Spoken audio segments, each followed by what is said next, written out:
back to the App Section, the show where we talk about pop culture, music, and fashion. I'm your host, Mia, and today we are doing the Love Island debrief. So if you follow our socials, you will... Words. Almost there. If you follow our socials, you'll see that I have been doing kind of daily-ish debriefs on there for Love Island episodes. It's a little hard to keep up with, guys, because they do come out every single day. However, I also thought that I would just kind of do one big weekly debrief, especially because there are episodes that I sometimes miss to get out a daily video. Like this week, I did get to make a video about Movie Night Part 1. We're filming this the day of Movie Night Part 2, so it hasn't come out yet. And the recoupling and After Sun. But there were 2 episodes in between that I didn't get quite to talk about. They're a little less boring than those anyways, but they still had important little tidbits, I think, for us that set up a lot for movie night and what's to come in the future. Let's kick it off with talking about After Sun. Not actually kind of what After Sun was about, because that was the first time I've actually, I think, ever watched After Sun, but they promised unseen footage. I should have known better. They were never going to give us the juicy stuff. They low-key gave us the boring stuff. They did give us one juicy tidbit, which we'll get to in a minute. But more importantly, Teffy and Sierra really received so much backlash after that episode for having any kind of sympathy for KC, which I thought was very interesting. And I have to say, my controversial take is I don't know if it's as deserved as you guys think. The backlash to them, not to Casey. Casey deserves all the backlash, but I did kind of understand where they were coming from. Don't get me wrong, don't get it twisted. If you go and check my socials, you know that I am Team Annayia all the way. I think Casey has done her so dirty. I completely agree with her when she's called him a coward and everything else basically that she said to his face. But my thing is, I also think the part in this was that Annayia was a little bit delusional. Annayia should have never not picked Carl, because there was so many signs before Casey left the villa that he just wasn't that into her, I think, to a certain regard. His body language was oftentimes kind of posed away from her. He had a very hard time, it seems, looking her in the eye, coward, or saying things directly to her face, especially if they were trying to have a deeper conversation. And I always thought that they were never going to make it. Sorry, guys, that's my hot take. When everyone was like, I love Casey and Annayia down, I love Casey and Annayia down, they can fix this, they can fix this. I love black love boots. But sometimes, it's not meant to be. And I could always tell that they had very different styles of love language, of communication, very foundational things that you need for a healthy and long-lasting relationship. Casey was very goofy, especially in serious times. It's very clear he copes with everything with humor. And Annayia seems to, need him in those moments, or need her partner in those moments to be serious. She needs that reassurance and stuff. And I get it. I get to a certain extent what Sierra and Teffy were saying about the fact that Casey did constantly kind of seem to try and reassure Annayia. I still think maybe that there are some things off camera that we weren't seeing that really fed into why Annayia didn't feel as reassured. Or maybe it was just the fact that she could tell that he wasn't always being honest. Sometimes you just kind of have a gut instinct about these things, because he really wants to keep trying and lying to say that he didn't want to explore soul. And oh my God, thank God for movie night, because roll the clip back, girl. You said several times how you did want to explore soul, but, and this is where the coward thing comes in, you couldn't be honest to Annayia. And again, I'm fully on Annayia's side, guys. I don't think any of this is a justification of why Casey did what he did or how he has treated her, especially since coming back to the villa and boo-hoo crying about the fact that nobody picked him on the first day. Girl, get over it. We're 4 weeks in. Oh my gosh. Just still stuck on that. But I think that's because that's kind of the only thing he can really pull without having to take accountability for himself or take full autonomy of his decision to choose Tierra to go against Annayia. He has to blame Annayia somehow, some way, instead of just being honest and being I had a stronger connection with this person and stand 10 toes down on it. The cowardly thing is trying to hide behind a door and essentially use Annayia as like a shield for why he did what he did. However, and again, I'm leaving room for the fact that I think there's a lot of things that we don't see on camera. We did see Casey try to reassure Annayia time and time again that she was his top option, his only option, like all these other kinds of things. And y'all are gonna hate me, especially because she's going through it right now, but like Annayia was wrong when Casey went to have that chat with Soul and she interrupted that conversation and pulled him away from it instead of just letting it happen. Pre-Casa, I think they were both in the wrong in some sort of ways. I'm not saying that Annayia was more wrong. I do think, again, Casey not being honest with Annayia, maybe even with himself to a certain regard, was a big problem. But I do think that their relationship it was a sinking boat, guys. Like, girls, that was Titanic. They had a huge hole in the bottom, and they were inevitably always going to hit the bottom.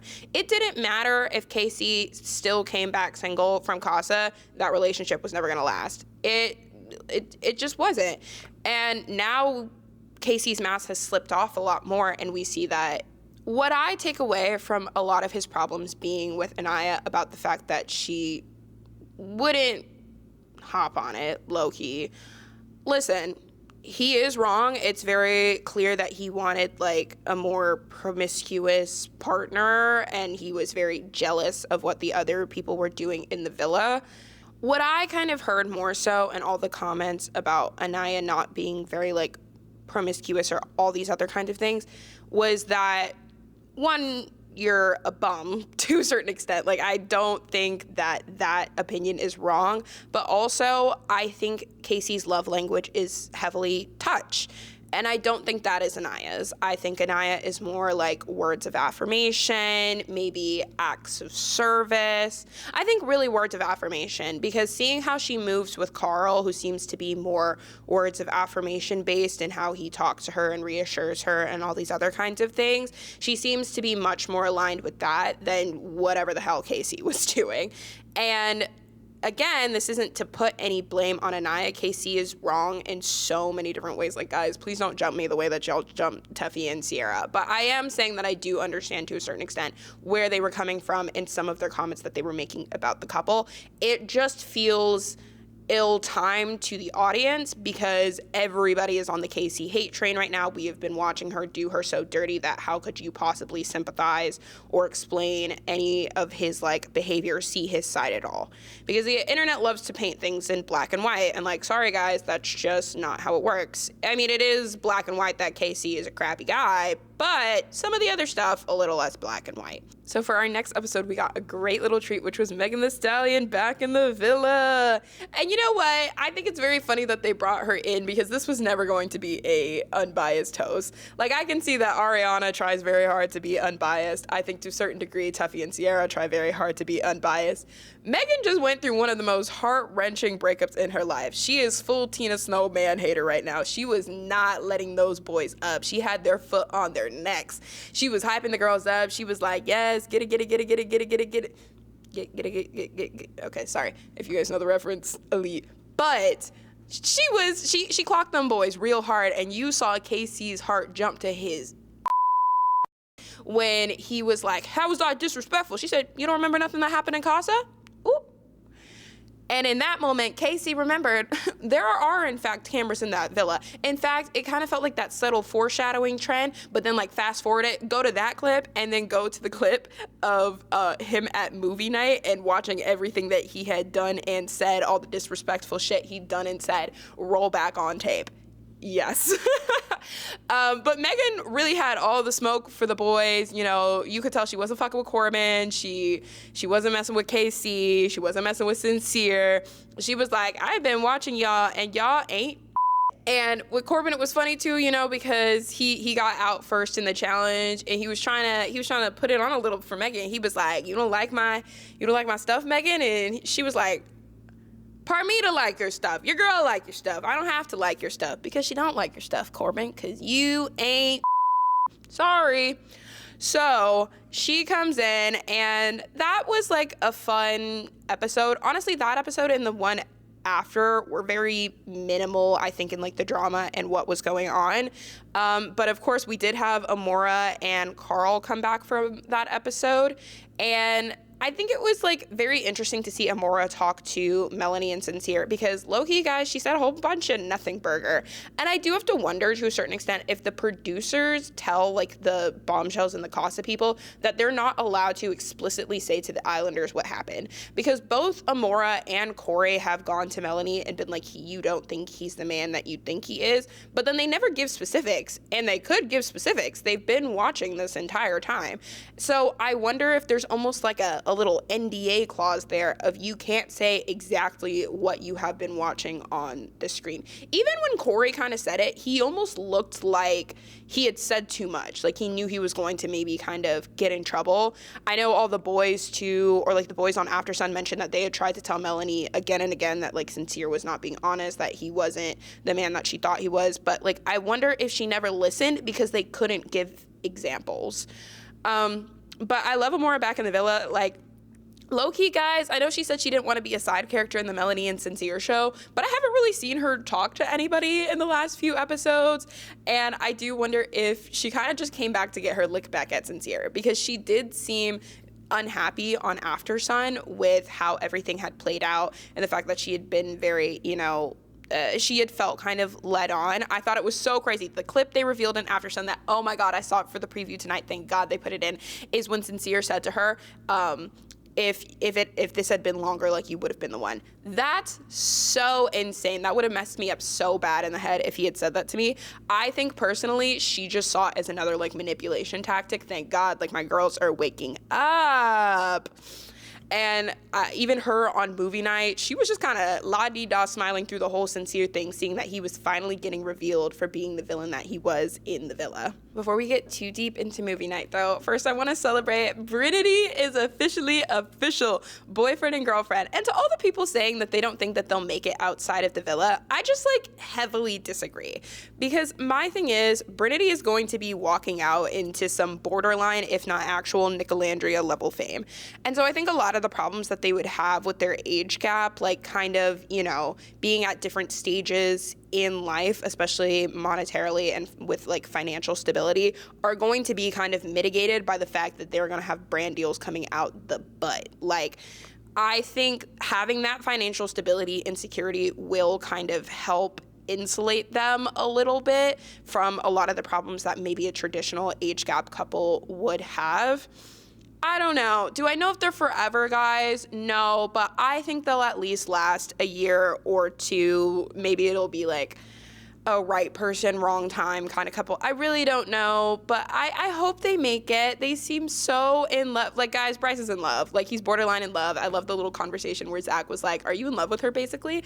And he was like, I'm getting there. Yeah, you are, Bryce. Yeah, you are. Also, go ahead and just give a light tap to Zach over the side of that dock and into the water. Thank you very much. So yes, our Brinity is official, and more and more every day, guys. It's almost kind of like you can just go ahead and wrap this up. Like, nobody really cares who's taking home second, third, fourth. We already know who's taking home number one, and it is Brinity. After I finish out each episode, I just need my little Brinity edits because they feed the soul. They feed the soul. They make me feel happy in a villa that's so full of like sorrow and despair right now. And I love that. And I love that Trinity looked at. And I love that everyone was celebrating for Trinity and for Bryce, that cute little moment where they were like, girl chat, boy chat. And then Trinity goes, I took your man, Zach. And he was like, you can never take him. Guys, I really do think Zach might have feelings for Bryce. I know you guys think they have feelings for each other. Bryce is so in love with Trinity, like, you will not convince me otherwise. Zach wants that man. He wants that man bad. He's mad as hell that this was not Bisexual Island, all right? Speaking of my man Zach, why don't we go ahead and start moving into movie night? Because Zach, do you know how easy you would have gotten off? Like, Kata is willing to let you get away with so much. Low-key, I still think she's gonna let you get away with this. If you had just been honest and said that the girl that you keep claiming you could have come back with got removed from the villa. You actually could not have brought her back. And now you've been caught in a lie that looks absolutely terrible for you. And there's no way that you can spin it. Like, it doesn't even matter if you're being honest about the fact that you didn't want to bring her back because you set yourself up. Why would she believe you when you've been lying to her this entire time, saying that you could have brought her back, but I didn't because I chose you? You didn't really choose her. You kind of had no choice. And I do firmly believe that you wouldn't have brought back the Casa girl, but why wouldn't you just add in that little tidbit to have the whole truth? Why give a half truth? Even when you were spilling all your secrets before movie night, somehow conveniently you still opted to leave that out. And why? It was so dumb of you to do. And Kata, I really hope that this like wakes you up that this man has been playing like, oh, well, I'm here because I want to be, like, almost trying to make you grateful for the fact that he's in this couple with you and using the fact that he could have brought back a Casa girl as, like, proof that you should be grateful that you guys are in this relationship together. But now that you've seen that he's lying, like, why not just say, I like being in this couple with you? Like, why does it always have to be like, well, I could be with somebody else, but I'm not. I'm with you. It's never like, I'm with you because I really like, I don't know. He just goes about it so weird and manipulating. And like, the only reason he doesn't get as much smoke sometimes is because we have too many other big problems to deal with. The tricks. I think that's what it's called in Winx Club. Like those three evil sisters, Casey, Corbin, and Sincere. Yeah, those are the tricks. Just like, I think that's a perfect name for them because y'all are some jokes, okay?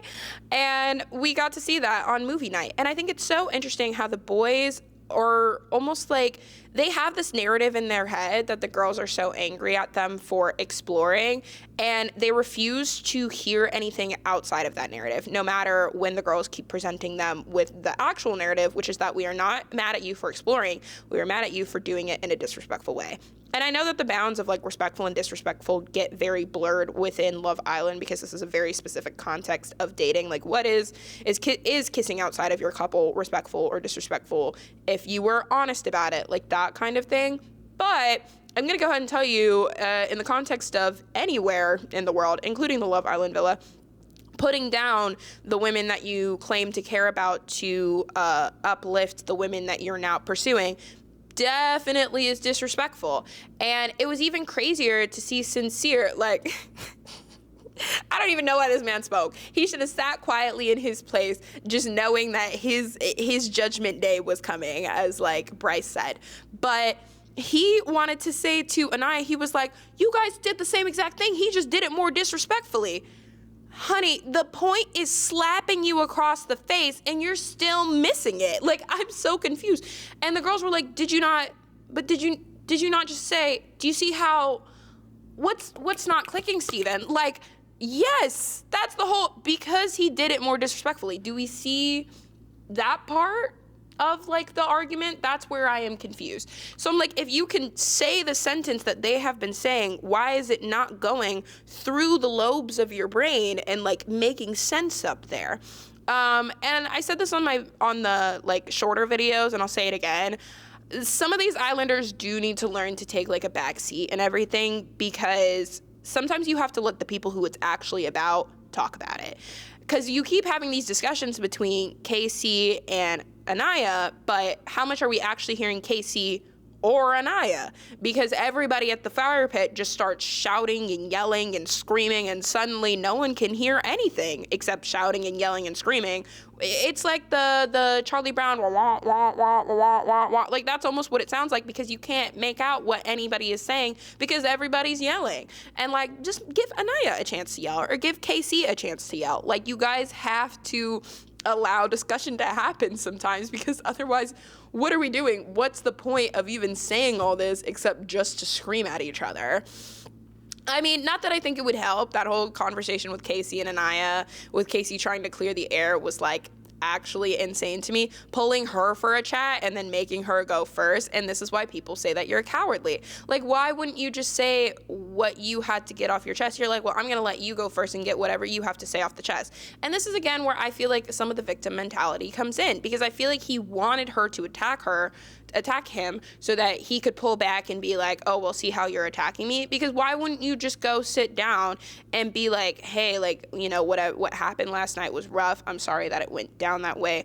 I felt disrespect. Like, if you did feel disrespected or whatever, why not just start off with that? Because especially your whole point is that you like can't get a word in, you can't get in your point. Here was the perfect opportunity for you to get in your word and get in your point, and you opted to not do that. So you opted to have the woman that you've been disrespecting speak first, and clearly has very angry and big emotions about it, go first instead of you just saying what you needed to say first. It's not making sense to me. But yeah, the whole KC situation is, I don't know, like, get them off my island. I don't like TT. I think she's a mean girl. She was sitting there smirking, and I think it gives very pick-me in the way that she's just happy because she got the guy. She doesn't really give a shit about anything else. And girl, like, we're happy that you got your man, but like, do you not find it weird that your man had to disrespect and put another girl down? But I mean, also, she knew all this. Again, they get to watch the show before they come in. So I don't think she saw anything that was particularly new for her. I think she just saw basically a video of Casey choosing her, like a very warped version of like a love story in her head. I don't really know. And at first I was kind of impressed. I was like, oh wow, she's jumping in with the girls to like speak against Casey and like help defend Annayia. And then I really thought about it, and I was like, I really think she just kind of took that as like a bragging opportunity on her connection again, because she was like, you guys keep saying how you've never seen him happy, you've never seen him happy. Like, that was kind of the only thing that she had to contribute to the conversation, was uplifting herself and her connection with him a little bit more. Odd behavior, girl. Also, Casey and TT, yeah, we did catch y'all laughing at Melanie feeling some type of way about Amora and Sincere having a chat. Like, you both you deserve each other. Your energy is mean-spirited and ugly, and I hope it tears each other apart, quite frankly. Sorry. I thought it was so funny how in the midst of everything happening with like Casey and Annayia, I've seen all the memes of Kata like starting to put things together about the angel not being at the fire pit. That made me laugh so hard. And I understand why the Casa girls maybe thought that she knew this piece of information already. I can't imagine that the Casa girls and the Villa girls are talking particularly a lot, although they do seem pretty civil, which I have a feeling the producers had a heavy hand in. I think they did have to remind them that this in fact was not baddies, and they were on Love Island, and there was millions of people in America watching, and so they might want to watch their behavior. But I thought it was so funny watching her put two and two together, and she's usually one of the main ones to jump in and help defend Annayia, but she was doing math in her head. She was doing calculation. She was putting red lines on the bulletin board together, piecing things together, and she was like, as soon as there was a lull, she was like, hey, I just found out a new piece of information. Zach, do you want to explain? She was like, Miley, what's up? Like, since you had so much to say and you're a liar. And I don't like how the other girls tried and paint it as like, well, he wouldn't have brought her back anyways. That's not the point. Why are you lying to me? It doesn't matter, because now I don't believe you. I don't believe anybody, because you were lying. And even if that was true, why not lie about it? Again, like, he needed to not lie about it so that he could use it as a manipulation tactic on her, which I think she's seeing, and I don't know why the other girls didn't see. And then we ended with Sincere, which people keep questioning the different reactions between KC and Sincere and why nobody had anything to say. Guys, I think that was such a reaction of just shock and horror to what they were watching. I don't think they knew what to say, because I think to a certain extent they already knew what was going on with KC and Annayia, and that he had made some comments, or they didn't seem super surprised. They just seemed enraged. Sincere, they just seemed horrified. Even the boys seemed horrified. Like, all of them were like, this is awful. This is like, they were shocked, because Sincere, I guess, has just been that charismatic within the villa to the boys and to the girls. He really made them believe all the lies. Like, it wasn't just Melanie. And I think people give Melanie such a hard time, but I keep thinking to myself, I was like, it's not just like Melanie keeps talking herself back into this. No one has really told her to cut her connection off with Sincere. And I think it's because literally nobody is seeing what we have been seeing. they are seeing, like, I want them to almost just stitch together the pieces of Sincere and Melanie talking and take out everything else the audience has seen to really understand Melanie's perspective. And so I feel like we can't really fault Melanie for going back into this couple and feeling a certain type of way when it's very clear that this super villain of a human, like the anti-Maui from Moana, has duped everybody in this villa. My heart absolutely broke for her. I said it on my page, like, I was crying for her because she seemed to be so barraged by the things that she was being shown, that she, like, regressed back into almost a childlike state where she was asking Annayia to hold her hand. Like, her voice was very tiny and small. And I heard that people were bashing her for that, being like, oh, she's doing it as a manipulation tactic.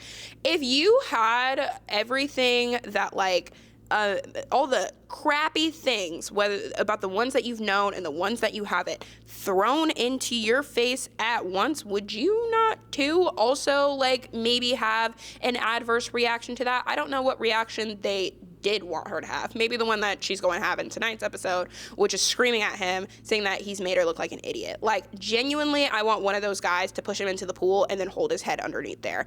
And it's even funny watching the internet be like, oh, well, we actually kind of forgot how bad it was. Like, not that he ever convinced us to thinking that he was a good person, but seeing it all back to back to back, the producers putting the two beloved clips back to back, like, oh, wow. Yeah, no, this guy there's, like, awful, and we need a new word for him.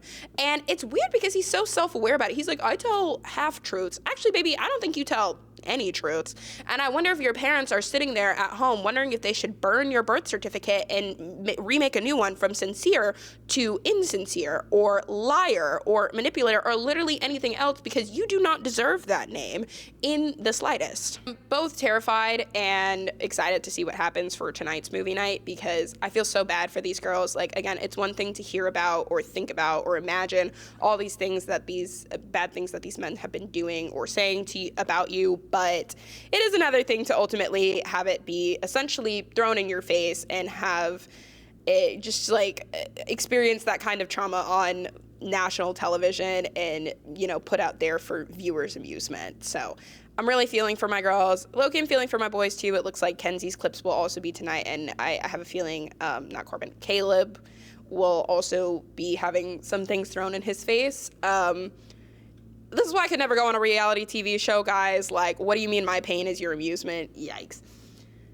That's my take on it. If you guys want to continue hearing my thoughts, again, I will be dropping mostly daily-ish. I will try to the best of my ability videos the day after, either in the morning or the afternoon, debriefing the previous night's episodes. And don't forget to like, comment, and subscribe. Bye.